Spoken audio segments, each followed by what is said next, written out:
নমস্কার বন্ধুরা, দীপাস কিচেনে আপনাদের সবাইকে স্বাগত। আজকে আমি চিকেন চাউমিন বানাবো, সেটাই আপনাদের সাথে শেয়ার করব। তো চলুন চিকেন চাউমিনটা কীরকম করে বানাই আমি দেখে নিই। আর চিকেন তো চাউমিন সেদ্ধ করাটা তেমন কিছু ব্যাপার না। চাউমিনটা আমি সেদ্ধ করে নিয়েছি, এটা আমি জল ঝরাতে দেবো এখন। এক বাটি পেঁয়াজ নিয়ে নিয়েছি চাউমিনের জন্য। পেঁয়াজটা আমি দিয়ে দেবো এর মধ্যে। তেলটা গরম হয়ে গেছে। এখানে মাংসটা আমি ঘরে রেখে দিই অল্প অল্প করে, ওই অল্প একটু মাংস আমি এতে দিয়ে দিলাম। চিকেন ছোট ছোট করে কেটে দিয়ে দিলাম। এখানে কাঁচা লঙ্কা কুচিয়ে রেখেছি, কাঁচা লঙ্কাটাও দিয়ে দেবো। আর এই রসুন আর আদাটা আমি একটু থেতো করে নেব, বাটবো না। একটু হলুদ দিয়ে দেবো, একটু নুন দিয়ে দেবো আমি স্বাদ অনুযায়ী। এবার আমি এটা নেড়ে মিশিয়ে নেবো ভালো করে। আদা রসুনটা একটু থেতো করে নিয়েছি আমি, এটাকে আমি দিয়ে দেবো এর মধ্যে, দিয়ে একসাথে ভেজে নেব। একটু ধনে গুঁড়ো দিয়ে দেবো আমি এর মধ্যে, অল্প করে দেবো, না হলে বেশি একটা গন্ধ ছাড়লে ভালো লাগবে না খেতে। একটু জিরে গুঁড়ো দিয়ে দেবো, একটু ঝালের জন্য লাল লঙ্কা দিয়ে দিচ্ছি আমি, একটু হলুদ গুঁড়ো দিয়ে দিচ্ছি আমি। এবার দিয়ে আমি ভালো করে এটা কষে নেবো। একটু জল দিয়ে দেবো আমি এর মধ্যে, একটু জল দিয়ে দিলাম যাতে মশলাটা পুড়ে না যায় আমার, যাতে ভালোভাবে কষাটা হয়। একটু কালারের জন্য কাশ্মীরি লাল লঙ্কা দিয়ে দিচ্ছি, লাল লঙ্কাটা কালারটা আসবে বলে।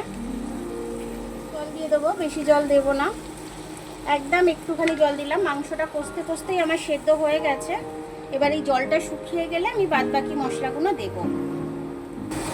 এর মধ্যে অল্প করে গরম মশলা দিয়ে দেবো, একটু অল্প করে দিয়ে দিচ্ছি।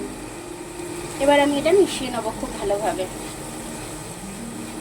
জলটা শুকিয়ে গেছে, জলটা শুকিয়ে যাওয়ার পরেতে মাংসগুলো খুব ভালোভাবে সেদ্ধ হয়ে গেছে দেখুন। এবার আমি চাউমিনটা দিয়ে দেবো, সেদ্ধ করে রেখেছিলাম, সব একবারেই দিয়ে দেবো আমি। এবার এটা আমি খুব ভালোভাবে মিশিয়ে নেবো। একটু একটু সোয়া সস দিয়ে দেবো, অল্প করে, বেশি না, 1 চামচের মতো দিব। অল্প করে একটু টমেটো কেচাপই বলুন আর টমেটো সসই বলুন দিয়ে দিলাম, ওটা একটু 2 চামচের মতো দিয়ে দিলাম। স্বাদটা দ্বিগুণ বাড়িয়ে দেবে এটা। এবার এটাকে আমি খুব ভালোভাবে মিশিয়ে নেব। একটু নুন কম হয়েছে, একটু নুন দিয়ে দেবো আমি, একটু নুন দিয়ে দিলাম। আপনারা আপনাদের স্বাদ অনুযায়ী নুনটা দেবেন। এবার আমি ভালো করে মিশিয়ে নেবো এটা দিয়ে। চিকেন চাউমিনটা কিন্তু খুব সুন্দরভাবে আমার হয়ে গেছে। এবার আমি এটাকে নামিয়ে নেব। দেখুন আমার চাউমিনটা কিন্তু খুব সুন্দর হয়েছে। এটা কিন্তু বাচ্চাদের টিফিনে দিতে পারেন চিকেন চাউমিনটা। এটা কিন্তু বাচ্চাদের টিফিন ফাঁকা করে আসবে। আর বানানোও খুব সহজ, একদমই সহজ। মানে মশলা সেরকম এটা বাটতে হবে না। আমি তো আদা রসুনটা খুব অল্প করে বেটে নিলাম, মানে থেতো করে নিলাম জাস্ট। এরকমভাবে আপনারা করে নেবেন, করে নিয়ে আপনারা বাচ্চাদেরকে দেবেন, বাচ্চারা খেয়ে খুব খুশি হবে। তো আমার ভিডিওটা দেখার জন্য অনেক অনেক ধন্যবাদ। আমার ভিডিওটা যদি আপনাদের পছন্দ হয় একটু লাইক, সাবস্ক্রাইব, বেল আইকনটা একটু টিপে দেবেন। আর যদি ফেসবুক থেকে দেখেন লাইক আর ফলোটা একটু করে দেবেন।